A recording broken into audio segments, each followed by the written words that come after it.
Welcome back again at Lecturer Wilberforce Tari YouTube channel. We are going to tackle again the complex numbers. Complex numbers. Now, last time we talked of finding the square root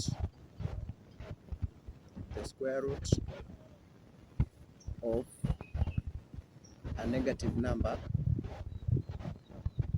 and we started by defining what is a complex number. A complex number is any number in the form a plus jb.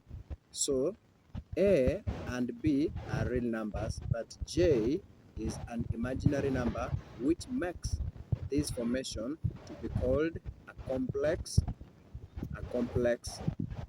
number. Now, we tackled the finding of the root of a negative number, the square root of a negative number, but now we are going to solve some problems, some quadratic equations using complex number or using the knowledge of a complex number. For example here, we are going to tackle this question: 2x squared plus x plus 1 is equals to 0. We are going to tackle it using the knowledge of complex number or complex variables. So when you want to tackle this question using complex numbers, we are going to use the formula method that we learned in high school, the formula method, which said x is equals to minus b plus or negative the square root of b squared minus 4as all over 2 times a. Now we are given where a is equals to 2, b is equals to 1, and c is equals to 1. So we are going to substitute all these values in our formula here, and this is the equation. We shall get x is equals to negative 1 plus or minus the square root of 1 squared minus 4 times 2 times 1 all over 2 times 2. So we are going to get negative 1 plus or minus the square root of negative 7. The square root of negative 7 all over 4. So when we subdivide all these things, or we rearrange these things, because 4 is dividing all these numbers, we shall have negative a quarter plus the square root of 7 divided by a quarter. Now, the issue of a complex number emerges here. We have the square root of negative 7.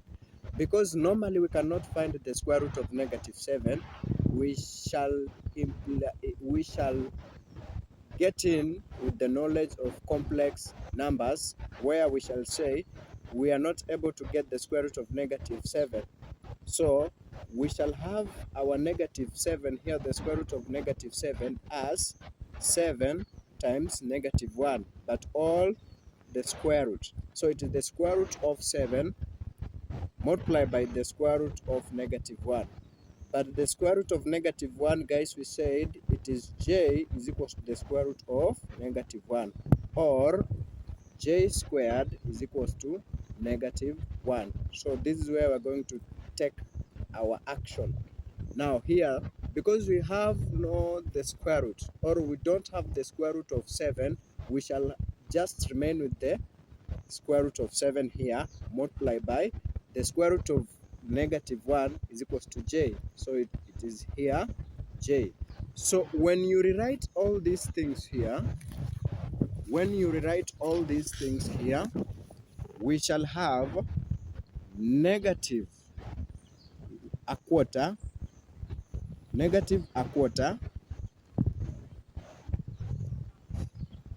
plus negative a quarter plus or minus the square root of 7 over 4j.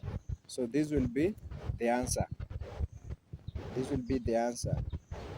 Another example here, we have example 2. Example 2, we have x squared minus 10x plus 29. When we use the formula method, here it is x is equals to negative b plus or minus the square root of b squared minus 4ac divided by 2a.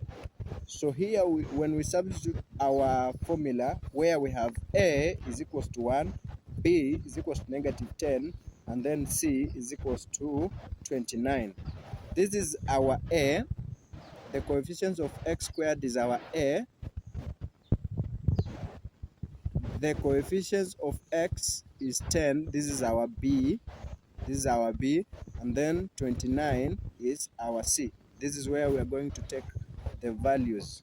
Now, substituting in our formula here, we shall have 10 plus or minus the square root of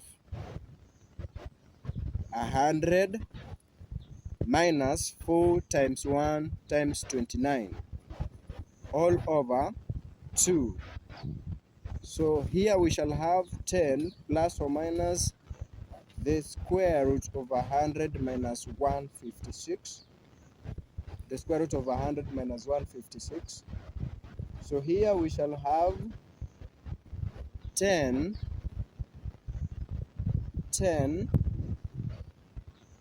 plus or minus the square root of 100 times the square root of negative 156.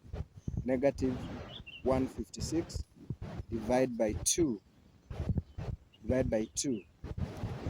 This will give us 10 plus or minus the square root of 100 times the square root of 1, negative 1 times 156. 156. Now, this will further give us 10 plus or minus 10 times. So here we shall imply, or we shall form our complex number here, because we have a negative number and the square root of a negative number is j. So negative 1 is j. So this is like we simplify further to have the square root of negative 1 times the square root of 156. So this is where j is coming from.